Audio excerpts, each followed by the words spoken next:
आप दबाव में बैठे हैं या खुश होकर बैठे हैं? खुश होकर बैठे हैं। क्योंकि जब मैं स्कूल में था तो हमें भी ऐसे बिठाते थे स्कूल में कभी कभी, और जब कोई बोलने आता था तो हमारे मन में भाव आता था कि जितना कम बोले उतना अच्छा रहेगा, क्योंकि धूप बहुत चुभती थी, परेशान करती थी। तो वैसे तो मैं बहुत ज़्यादा बोलने का अभ्यस्त हूँ, 1-2 घंटे, पर आज मैं बहुत कम बोलूँगा ताकि आप लोग उतना धूप में परेशान ना हो और जल्दी उठ सके यहाँ से। अम्बेडकर जी कहते थे कि जिंदगी बहुत लंबी होने का मतलब नहीं है, जिंदगी महान होनी चाहिए। और महान जीवन का मतलब ये होता है कि सफल होना तो बहुत छोटी बात है। डॉक्टर अंबेडकर हमारी संविधान सभा के वो मेंबर थे जो सबसे ज्यादा पढ़े लिखे थे। एक ऐसा व्यक्ति जिसने पीएचडी भी 3 कर रखी हो और चौथी बार में और उनको मिल गई हो। पूरी संविधान सभा में हमें इतना वेल रेड, इतना पढ़ा लिखा व्यक्ति नजर नहीं आता है। कुछ लोग कहते हैं कि संविधान सभा में उनकी भूमिका बहुत छोटी सी थी, नगण्य थी, क्योंकि उन्होंने संविधान लिखा नहीं था, उन्होंने संविधान की प्रारूप समिति की अध्यक्षता की थी। ये बात ठीक है कि वो प्रारूप समिति के अध्यक्ष थे, लेकिन संविधान सभा के एक मेंबर थे टीटी कृष्णमाचारी। उन्होंने एक बड़ी खूबसूरत बात कही कि संविधान सभा की प्रारूप समिति में कुल 7 मेंबर थे, जिनमें से एक ने ज्वाइन ही नहीं किया, एक बीमार पड़ गए, 2 दिल्ली के बाहर थे, एक देश के बाहर चले गए, एक ने इस्तीफा दिया, तब दूसरे मेंबर को लेके आए। और कहने को 7 मेंबर से, लेकिन दरअसल केवल एक व्यक्ति के हाथ में ड्राफ्टिंग की सारी जिम्मेदारी आई, और ये कथन टीटी कृष्णमाचार्य ने संविधान सभा के भीतर दिया। और इसलिए हमें इस बात का सम्मान करना चाहिए। और इसलिए मैं देखता हूं कि हमारे समाज में सामान्यतः एक राय ऐसी बन गई कि डॉक्टर अंबेडकर केवल दलित समाज के नेता हैं, उन्होंने केवल उनके लिए कुछ महान काम किए। और मेरा मानना है कि इस गलत फहमी से हमारे समाज को बचना चाहिए। डॉक्टर अंबेडकर हमारे देश के आज तक के सबसे महान नेताओं में से एक हैं, और उनकी महानता को हमें स्वीकार करना चाहिए। और मुझे बहुत अच्छा लगा कि कोलंबिया विश्वविद्यालय आज भी ये मानता है कि डॉक्टर अंबेडकर उनके आज तक के सबसे शानदार विद्यार्थियों में से एक थे। फिर उसी के कुछ दिन बाद मैं लंदन में था, तो लंदन स्कूल ऑफ इकोनॉमिक्स वहां से पास ही था, करीब 2-3 किलोमीटर दूर था। संडे का दिन था तो मैं घूमते घूमते वहां चला गया, बंद था वो। तो मैंने वहां उनके जो स्टाफ के मेंबर थे उनसे रिक्वेस्ट की कि क्या मैं अंदर केवल घूम सकता हूँ थोड़ा सा। तो बोले हाँ घूम लीजिए। और जब मैं घूमने गया तो मैंने देखा कि बिल्डिंग में अंदर घुसने से पहले ही बाहर उन्होंने एक ही प्रतिमा लगाई है, और वो डॉक्टर अंबेडकर की ही प्रतिमा है। तो मुझे ऐसा लगता है कि जिस भारतीय सपूत की ख्याति दुनिया में इतनी ज्यादा है, अमेरिका में, लंदन में जहां वो पढ़े, वहां के इंस्टीट्यूशन से मानते हैं कि हमारे महानतम विद्यार्थियों में से एक वो थे। तो ऐसा क्यों है कि हमारे समाज में उनको लेकर ऐसी गलतफहमियां बहुत ज्यादा है? आज मुझे बुलाया गया है ये कह के कि बच्चों को प्रेरणा देनी है, पर दरअसल मेरे लिए तो खुद ये प्रेरणा का समय है कि मैं एक ऐसी जगह हूं जहां डॉक्टर साहब पैदा हुए, उनकी मृत्यु हुई। मैं बहुत संक्षेप में आपको ये बताना चाह रहा हूं, क्योंकि आप में से बहुत सारे बच्चे जिस समाज में पैदा हुए होंगे, आपकी परिस्थितियां कुछ कुछ वैसी होंगी जैसी अम्बेडकर जी की थी। हालांकि वैसी नहीं होंगी, और क्यों नहीं होंगी? क्योंकि अम्बेडकर जी हो गए आपसे पहले, इसलिए आपकी स्थितियां वैसी नहीं। वो जिक्र एक विदेशी लेखक जिन्होंने किताब लिखी इनसाइड एशिया, ये 19 मतलब अम्बेडकर के समकालीन लेखक थे जिनका नाम था जॉन गुंटर, बड़े प्रसिद्ध लेखक थे। उन्होंने लिखा कि मैं 1938 में एक बार डॉक्टर अंबेडकर के घर गया और मैं दंग रह गया, उनकी लाइब्रेरी में किताबें गिनने लगा। तो उसके बाद पता लगा कि उनके पास उस समय 8,000 किताबें थी। ताली नहीं बजानी है, नहीं, सुनना है, केवल सुनना है। 8,000 किताबें थी। और जिस दिन डॉक्टर अंबेडकर की 1956 में 6 दिसंबर को मृत्यु हुई, मैं जिस चीज से सबसे ज्यादा उनका प्रशंसक हूं उस दिन उनके पास 35,000 किताबें थी। क्योंकि हमारे समाज में बहुत लोग उनका विरोध करते हैं, उनको लगता है कि ये दलितों का नेता है, ये हिंदू धर्म के बहुत खिलाफ था, ये बहुत नाराज रहता था। लेकिन उन्होंने उन परिस्थितियों को, उस बैकग्राउंड को देखा नहीं जो आज मैं आपसे डिस्कस करूंगा। आपने सुना होगा जरूर, नहीं सुना तो आप सुन लीजिए और फिर तुलना कीजिए कि आज आप जहां हैं क्यों वहां हैं। अगर अंबेडकर साहब ना होते या ज्योतिबा फुले ना होते, उसके 500 साल पहले कबीरदास ना होते, उसके 2000 साल पहले बुद्ध ना होते, तो दरअसल हम वहां नहीं होते जहां जब बैठे हैं। तो जब वो पैदा हुए इसी जगह है, क्योंकि उनका सौभाग्य था कि वो एक सूबेदार के बेटे थे, इसी सेना में काम करने वाले। मुझे आज पता लगा कि MHOW क्यों कहते हैं, मिलिट्री हेडक्वार्टर्स ऑफ वार उसका नाम था। मैं परेशान था कि महू की स्पेलिंग MAHU क्यों नहीं है, MHOW क्यों है। तो आज पता लगा नहीं, वो एक एक्रोनिम है, उसकी फुल फॉर्म एक है। वो जिस समाज में थे उस समाज के बच्चे स्कूल में नहीं पढ़ते थे, उनको पढ़ने की अनुमति नहीं थी। पर क्योंकि वो सूबेदार के बेटे थे, और सूबेदार एक कमीशन पद होता है सेना में, बड़ा पद होता है, तो इतना हो गया कि उनको स्कूल जाने का मौका मिल गया। पर उनकी माँ को, आदरणीय भीमाबाई जी को अच्छे से पता था कि जब बच्चा स्कूल जाएगा तो इसके साथ बहुत बुरा बर्ताव होगा, जिसको आपकी भाषा में बुलिंग कहते हैं, आजकल के बच्चों की भाषा में बुलिंग कहते हैं, उसका खतरा था। और माताओं को, पिताओं को बहुत चिंता होती है कि हमारे बच्चे के साथ स्कूल में ज्यादती ना हो, बदतमीजी ना हो। कल को आप भी पेरेंट्स बनेंगे, आप भी इस दर्द से गुजरेंगे। ऐसे कई बच्चे होते हैं, कोई फिजिकली उतना ठीक नहीं है, कोई मेंटली उतना ठीक नहीं है। जब वो स्कूल जाते हैं बच्चे, एक तो पहले वो पीड़ित हैं, उसके बाद स्कूल के बाकी बच्चे उनका मजाक बनाते हैं, चिढ़ाते हैं। पेरेंट्स को इतना दर्द होता है इस बात से, लेकिन क्या करें।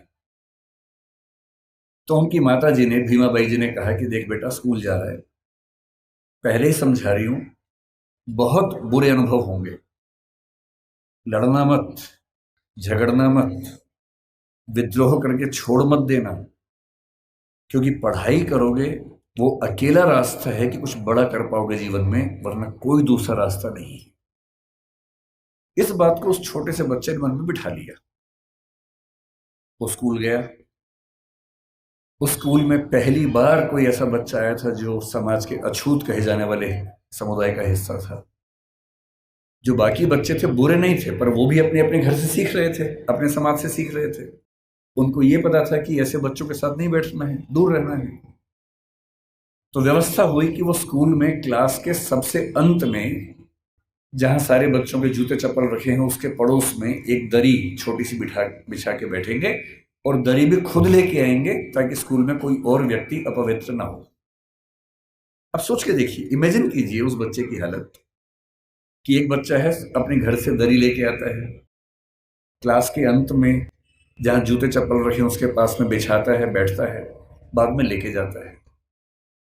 उसके साथ कोई खाना भी नहीं खाता है, तो वो दीवार की तरफ चेहरा करके अपना भोजन करता है जो घर से लेके आया था। उसको पानी पीने की अनुमति नहीं है। आपने ये सब नहीं झेला होगा, उस बच्चे का सोचिए। याद से केवल और केवल 110 साल पहले की बात मैं कर रहा हूं, बहुत पुरानी बात नहीं है, 115 साल पहले की बात। उस बच्चे को पानी पीना है, और स्कूल में पानी की एक ही व्यवस्था है कि जो पानी का नल है या घड़ा है उसे वो नहीं छू सकता। तो एक चपरासी है जो उसको दूर से पानी देगा तो वो पिएगा, वो घड़ा नहीं छू सकता है। और ये बात कोई और नहीं कहा है, डॉक्टर अंबेडकर ने खुद अपनी आत्मकथा लिखी है। वो उस समय छप नहीं पाई थी, छपी 1990 के आसपास है। अंग्रेजी में उस आत्मकथा के कुल 6 अध्याय हैं। उसका नाम है वेटिंग फॉर ए वीजा। ये उन्हीं की पुस्तक है। उसमें केवल 6 अध्याय हैं, जिनमें से 4 अध्यायों में उन्होंने अपने अनुभव बताए हैं और 2 में बाकियों के अनुभव बताए हैं। और जो पहला अनुभव है वो यही अनुभव है। और वो साफ लिखते हैं कि अगर किस दिन बच्चों, अभी मैं जानता हूं आप बहुत बेचैन हो गए, शरारत करने का मन भी होगा, लेकिन जिनकी बात चल रही है ना, उनके सम्मान में थोड़ा शांत रहें और सुने, है ना, समझें उस बात। चंचलता इस उम्र में होती है, लेकिन थोड़ा सुन लीजिए, क्या हो गया, फायदा हो जाएगा, कुछ नया सीखोगे, है ना। आपकी उम्र से बहुत पहले अंबेडकर जी बहुत सीरियस हो गए थे, इसलिए वो अंबेडकर जी हैं। तो अब तो सीरियस हो ही जाना चाहिए। और जिस व्यक्ति की बात चल रही है उसका कितना एहसान है हम पे, आपके समाज में विशेष रूप से, ये भी समझना चाहिए। जिस दिन चपरासी नहीं आएगा उस दिन पानी नहीं पी सकते हैं। उन्होंने एक वाक्य लिखा अपनी आत्मकथा में, नो पियन नो वाटर। उस समय ऐसी बोतलें नहीं होती थी जो भी आपको बढ़ रही थी, जिन बोतलों के लिए आप हाहाकार मचा रहे थे, उस जमाने में नहीं होती थी। उस जमाने में पियर नहीं आता था तो पानी नहीं मिलता था। उनके नंबर बहुत अच्छे है क्लास में, व्यवस्था थी कि जिसके नंबर जितने अच्छे होंगे वो उतना आगे बैठेगा, पर उनको ये ऑप्शन नहीं था कि वो आगे बैठ सके, उन्हें पीछे ही बैठना था। ये सब झेलते झेलते वो पढ़े। जब 10वीं क्लास में आए तो एक अध्यापक उनके थे, कृष्णा जी अर्जुन सेलुस्कर नाम था उनका। उन्होंने उस बच्चे को, भीमराव को, एक छोटी सी पुस्तक भेंट की जो बुद्ध की जीवनी थी, और कहा कि इसको पढ़ो। अम्बेडकर कहते हैं कि उस पुस्तक को और मैं अपने अध्यापक केलुस्कर जी को जिंदगी भर नहीं भूल पाया। वही केलुस्कर जी बाद में उनको बड़ौदा के महाराज सियाजी राव गायकवाड़ से मिलवाने ले गए, वजीफा दिलवाया, फिर वजीफा बढ़ा, और जब वो एल्फिंस्टन कॉलेज के विद्यार्थी हुए तो उनको कोलंबिया विश्वविद्यालय जाने के लिए स्कॉलरशिप मिली, वहीं से मिली, बड़ौदा से मिली। 4 साल कोलंबिया में रहे और इतनी मेहनत करते थे, कोलंबिया विश्वविद्यालय से एमए और पीएचडी करने के साथ साथ लंदन स्कूल ऑफ इकोनॉमिक्स से भी एमए और पीएचडी कर डाली। और उन्होंने कहा कि मैं भी बाकी विद्यार्थियों की तरह कुछ घंटे पढ़ के बाकी मौज मस्ती कर सकता था, पर मैंने रोज 21 घंटे पढ़ना चुना ताकि मैं वो सारी सीमाएं दूर कर सकूं जो मैंने अपने समाज में देखी हैं।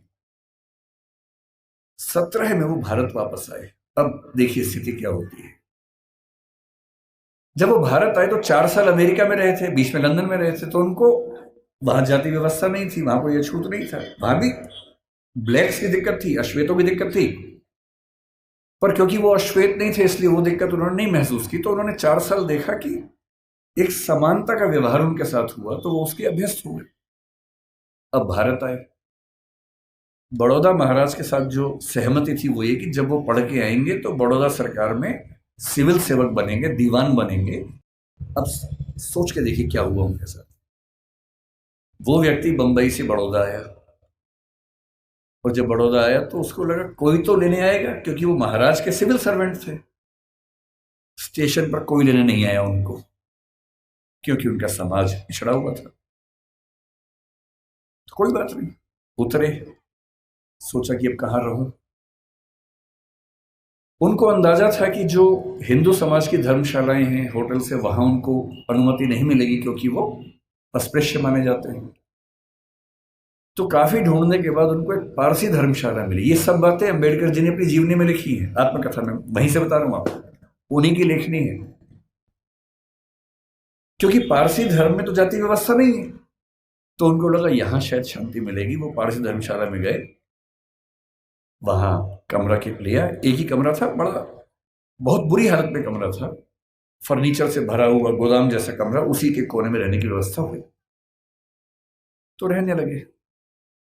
कुछ देर के बाद उस धर्मशाला का जो केयर टेकर था वो गुस्से में आया और उसने कहा कि तुम पारसी नहीं हो। उन्होंने कहा नहीं, मैं तो पारसी नहीं हूं। तो बोले बताया क्यों नहीं? बोले आपने पूछा नहीं, मैं क्यों बताऊं? लेकिन उस धर्मशाला में कई महीनों से शायद कोई आया ही नहीं था, हालत खराब थी। तो फिर सहमति बनी कि यार तुम ना रजिस्टर में कोई पारसी नाम लिख दो, मैं मैनेज कर लूंगा। और बोले मुझे कुछ दिन में घर मिल ही जाएगा, मैं फिर वहां शिफ्ट हो जाऊंगा। तो एक पारसी नाम कुछ रख के काम चलाया। लेकिन 11 दिन हुए थे अभी, और 11वें दिन लगभग 10 से 15 पारसी युवक हथियार, लाठी, डंडे हाथ में लेके चिल्लाते हुए उनकी तरफ बढ़े। और तब उन्होंने कहा कि एक अछूत आदमी पारसी धर्मशाला में कैसे आ गया? तुमने हमारी धर्मशाला खराब कर दी। अंबेडकर जी ने कहा कि आपके धर्म में तो जाति व्यवस्था है नहीं। बोले वो सब हमें नहीं पता, भागो यहां से। और खतरा था कि हिंसा हो सकती थी। अंत में तय हुआ कि शाम तक का समय है, छोड़ देना, वरना छोड़ेंगे नहीं। डॉक्टर अम्बेडकर अपने ऑफिस गए।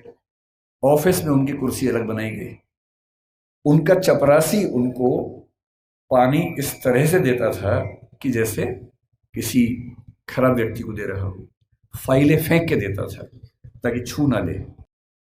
आप उस व्यक्ति का मन सोचिए कि जो व्यक्ति इतना पढ़ के आ गया है, अमेरिका से पीएचडी, लंदन से पीएचडी कर चुका है, इकोनॉमिक्स में पहली बार देश में किसी ने इतने गंभीर स्तर पर अध्ययन किया होगा, उसके साथ ये बर्ताव हो रहा है। उन्होंने महाराजा के सचिव से बात की, भाई मुझे रहने को घर कब मिलेगा, छोड़ना है मुझे। कोई जवाब नहीं मिल पाया। शाम तक छोड़ना है।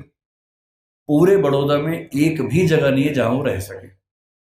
अंतिम उपाय क्या किया, अपने एक हिंदू दोस्त से बात की कि भाई, जो दो दोस्त उनके बाहर से पढ़ के आए थे, एक हिंदू एक ईसाई, दोनों से बात की।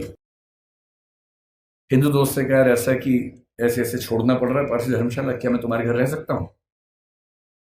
बहुत प्रगतिशील व्यक्ति था, पर उसने 2 मिनट चुप होकर बोला कि देख यार, मुझे तो दिक्कत नहीं है, पर मेरे यहाँ जो लोग काम करते हैं ना, वो सब काम छोड़ देंगे, क्योंकि तुम अगर रहोगे तो वो फिर सब खत्म हो जाएगा। तो बोले ठीक है, कोई बात नहीं।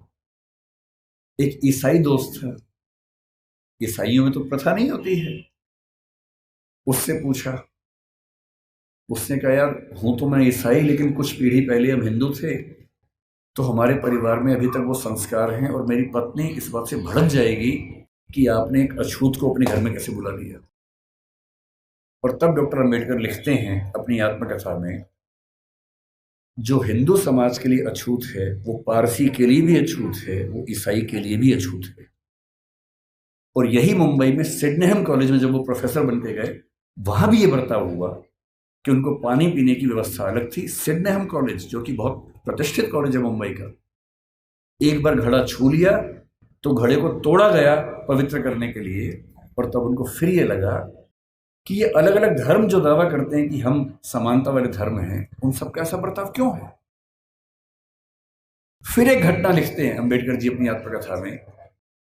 एक बार वो नासिक से औरंगाबाद जा रहे थे निजी यात्रा पे कुछ दोस्तों के साथ। उन्होंने जानबूझ के सबसे कहा किसी को बताना मत, मैं नहीं चाहता किसी को पता लगे, निजी यात्रा रखेंगे इसको। रास्ते में दौलताबाद का किला पड़ा। दौलताबाद का किला ऐतिहासिक स्थल है, उनकी इच्छा हुई कि देखते हैं उसको। तो 7-8 दोस्त खूब धूल मिट्टी झेलते हुए वहां पहुंचे। किसी को बताया नहीं था।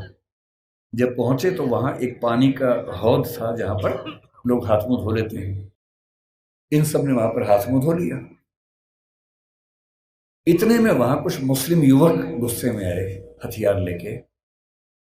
उनको किसी ने बता दिया था कि ये लोग अछूत समुदाय से हैं, और लड़ने लगे उनके साथ।